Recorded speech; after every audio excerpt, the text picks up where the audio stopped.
In my recent video about vanishing world of vintage kimono and the housing reality in Tokyo, a comment left one of you really stayed with me.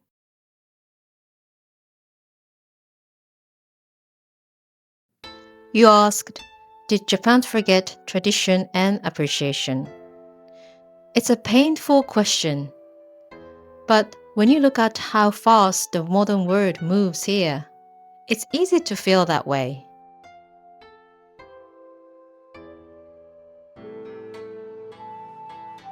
But it made me want to look deeper.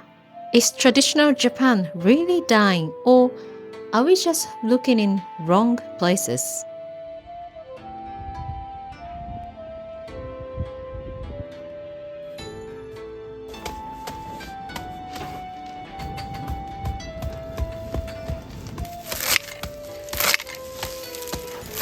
It turns out in the rural mountains of Kyoto, there's a man trying to answer that exact question.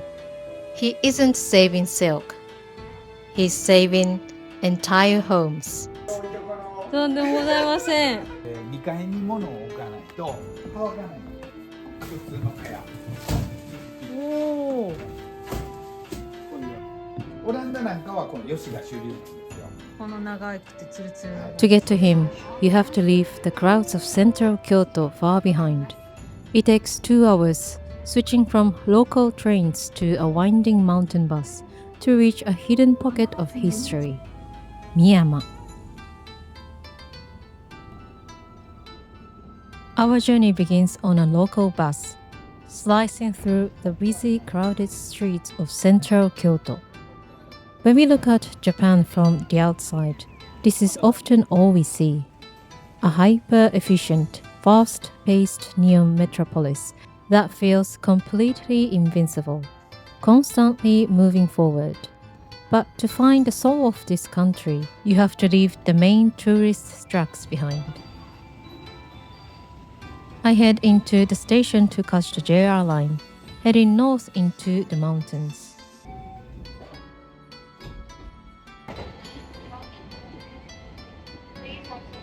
As the urban concrete finally begins to melt away outside the train window, a completely different reality starts to set in.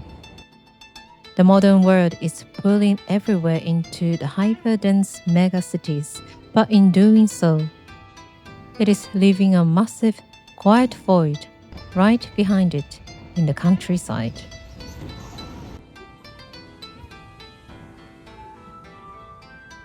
As I look back, the landscape shifts from urban gray to deep, vibrant green. I can't help but think about the comment.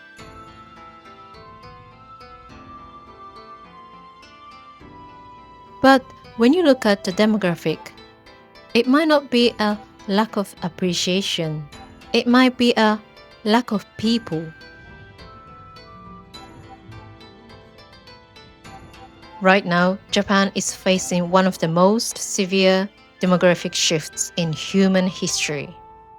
The population is both shrinking and aging rapidly, and it's creating a visible scar across countryside.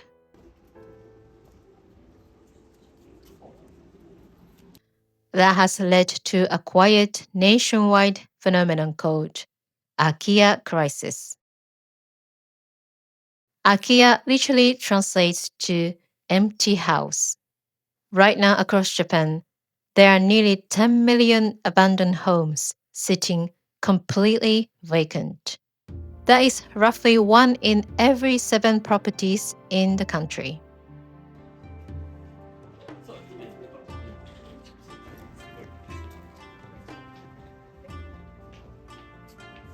For decades, as younger generations moved to Tokyo or central Kyoto for their corporate jobs and education, their elderly parents stayed behind these family homes. But as those parents pass away or move into care facilities, those children inherit houses they have no intention of living in. Because of complex property taxes that actually reward owners for keeping old structures standing rather than tearing them down, millions of historic, beautiful wooden homes are simply left to decay. They become ghosts from a past era, slowly swallowed by nature. It makes you wonder if the homes themselves are rotting away. Is traditional Japan dying with them?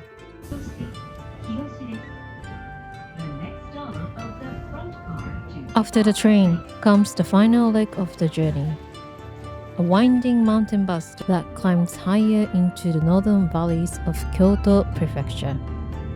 I filmed this journey in late February, just 2 weeks after a massive bitter winter storm swept across the entire country.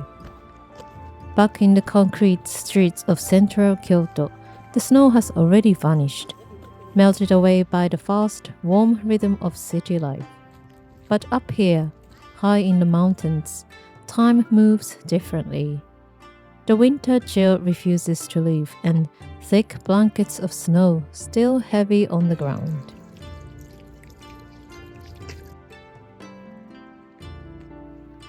Miyama is home to one of the last surviving concentrations of traditional Kayabuki or thatched-roof farmhouses in all of Japan.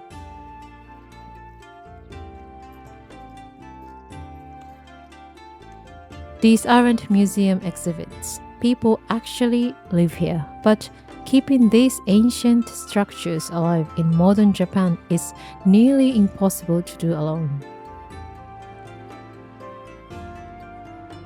I came here to meet a man who is dedicating his life to saving them. But first, before we dive into the architecture, I need to taste the history of this valley. 今日はまだあったかいよ。今日もマイナス5度だったからね。忙しいですいや僕はいつも忙しいよ。バタバタだよ。ここの前の畑のそばを僕らが育てて、ほんで収穫してそれを朝から手打ちしてんのがこの冷たいやつ。あったかいのは手打ちじゃないんですよ。じゃああったかいの食べたいとこだけど手打ち食べたいから冷たいの食べようかな。中あったかいからね。大丈夫だよ。まずこの天盛りそばいただけますか。いやちょっと押さえときます。ちょっとお腹空いたら頼むかもしれません。ありがとうございます。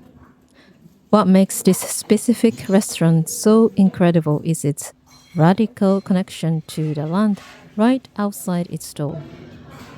Miyama is famous for its buckwheat, and the cold soba noodles served here are made from the flour harvested from the very farm directly in front of the restaurant.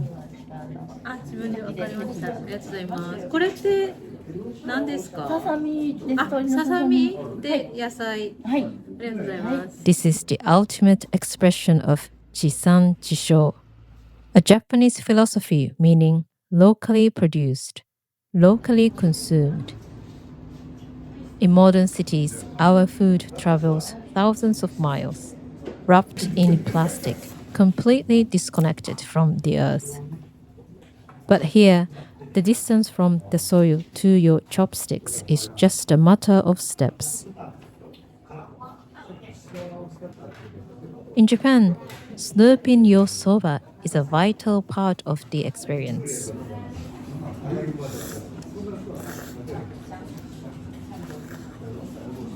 It isn't just permitted, it's expected.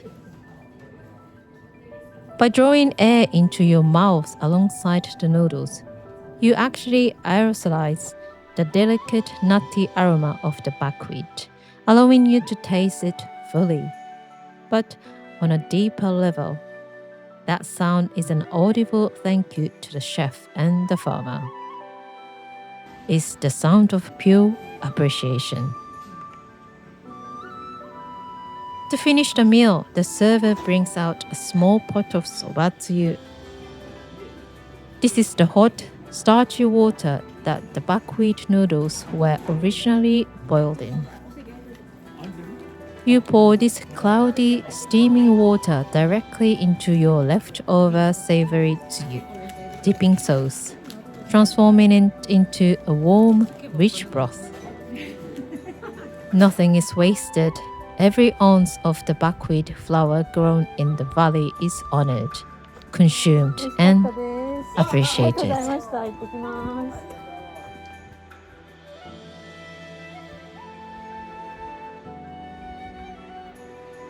What makes this place a miracle isn't just that it's beautiful, it's that it exists at all.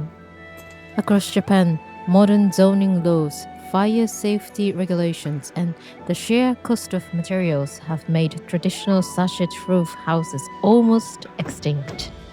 But here, an entire community of nearly 40 Kayabuki farmhouses stands completely intact. The word Kayabuki literally means thatched roof.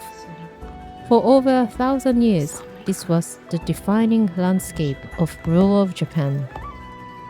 These roofs weren't chosen because they looked romantic. They were born out of absolute survival and resourcefulness.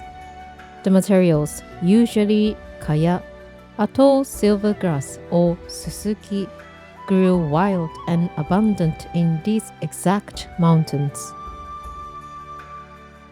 The villagers didn't have to import concrete or steel from the outside world. Everything they needed to protect their families from the harsh winters was provided right here by the earth.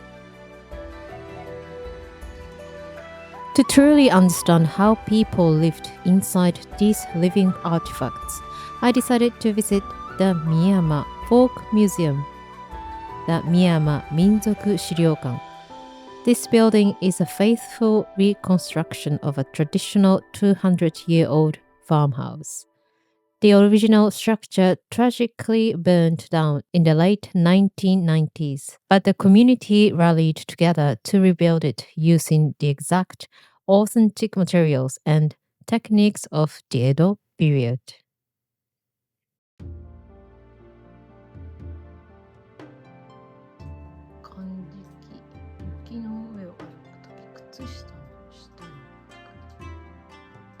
At the absolute center of the home is the irori, the sunken hearth.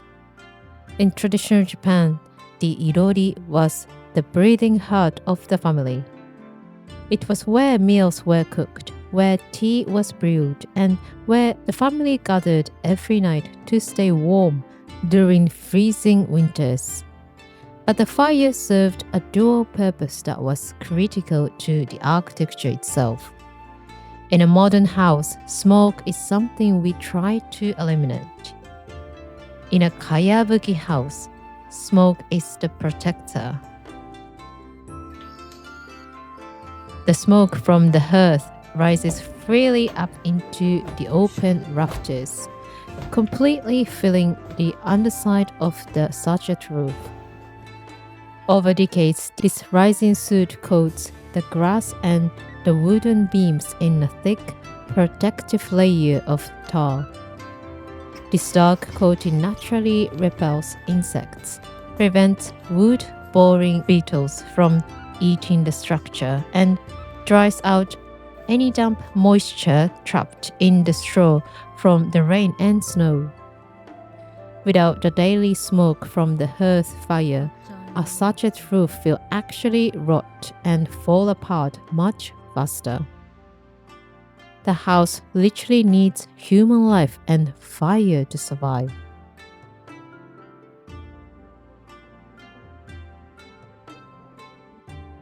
As I move deeper into the dark, quiet rooms of the museum, my eyes are drawn away from the grand architecture and toward the small, intimate artifacts of daily life. I found pairs of warazori, straw sandals woven by hand,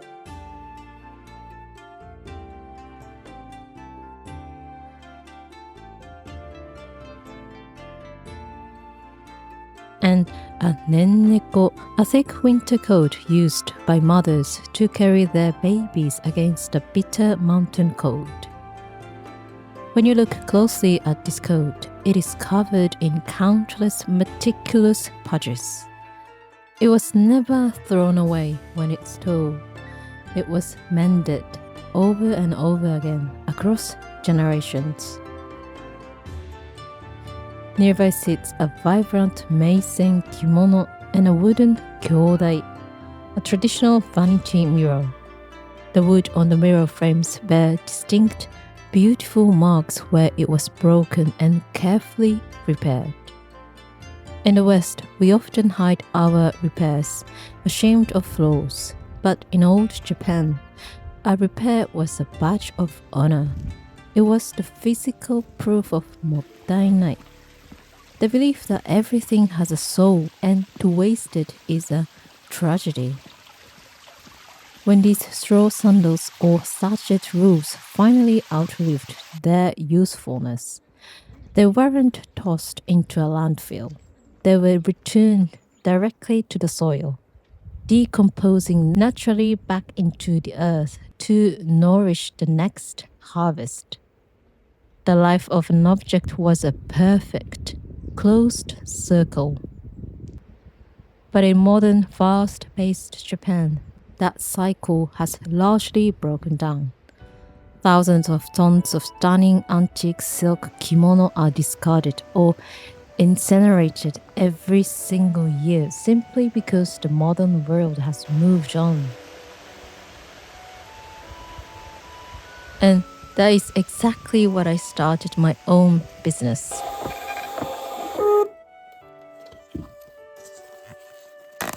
I'm trying to build my own modern version of that closed circle. I take these discarded, historically rich vintage textiles and upcycle them into modern, wearable art so their stories can continue. But my greatest joy as a creator doesn't just come from making final products. Every time I cut into a vintage kimono, I'm left with smaller fragments. Gorgeous, historic scraps of silk. Instead of letting them go to waste, I bundle these scraps fabrics together to share them directly with you, my creative community. For me, sharing these scraps isn't just about selling materials. It is about passing on the literal philosophy of this village. I want you to feel the same joy I feel when you take a piece of history. Give it a second life in your own textile projects and become part of this living chain of appreciation.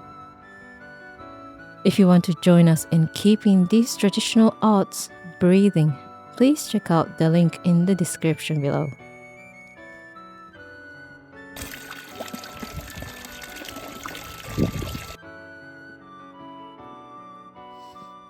But while upcycling a piece of fabric is a beautiful way to save our textile history from a modern studio, saving a physical, historic home requires a completely different scale of resources.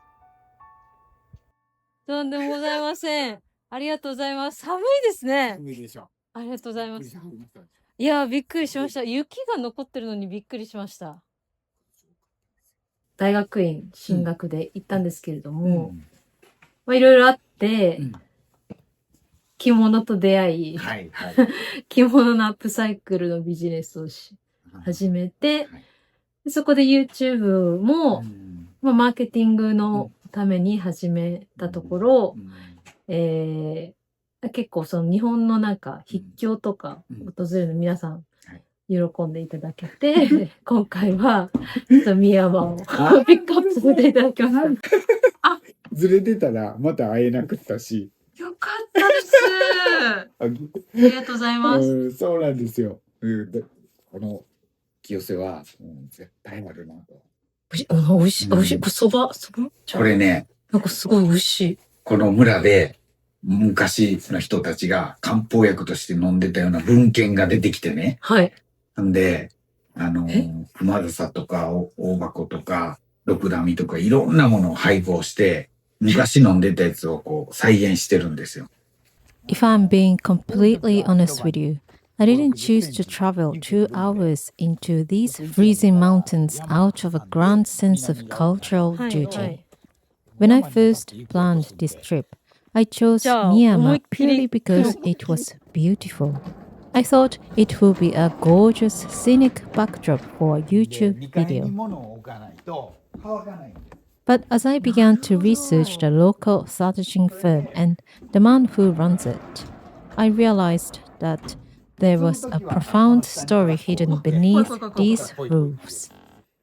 I reached out to him personally, and to my amazement, he kindly agreed to let me come and film his life's work.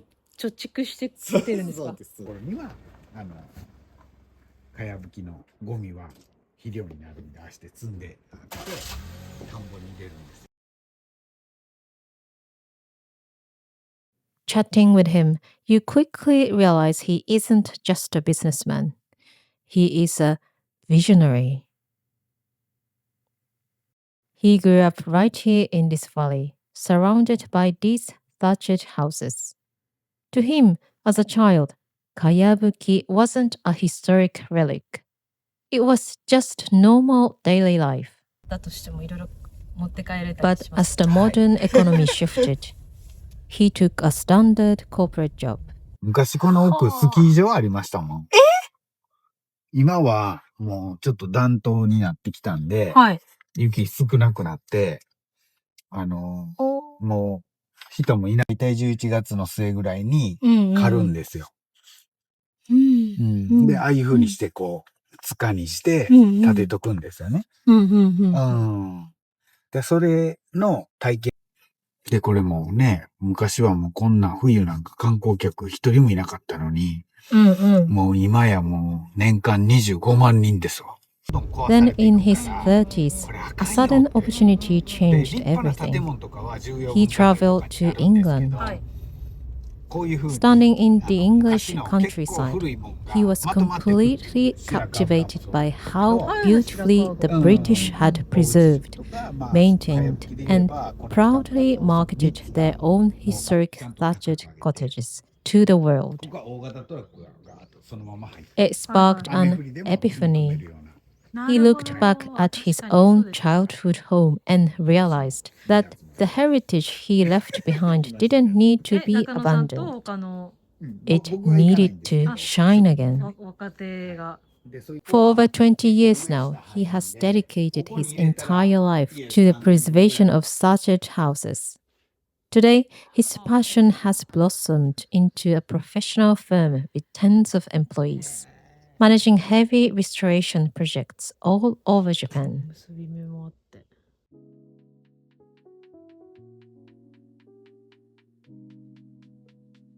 He isn't just passively protecting a dying tradition. He is actively inspiring a new generation of young craftsmen, even expanding his operations to open branches in other parts of the country. To show me the true scale of what his young crew are capable of, he drove me to one of their active construction sites, the sacred Make Shrine.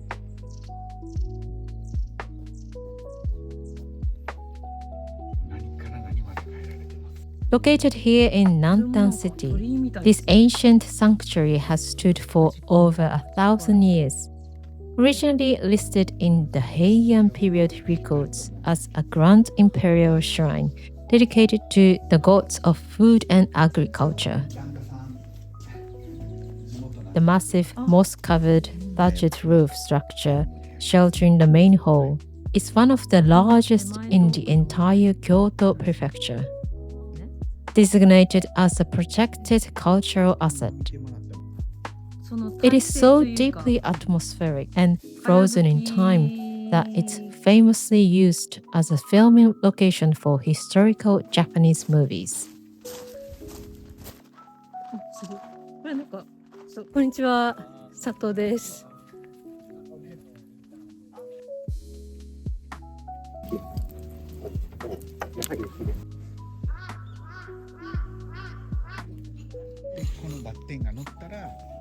Watching his young team up on the high scaffolding, working in the bitter February cold to mend this sacred roof, you realize how massive his mission truly is.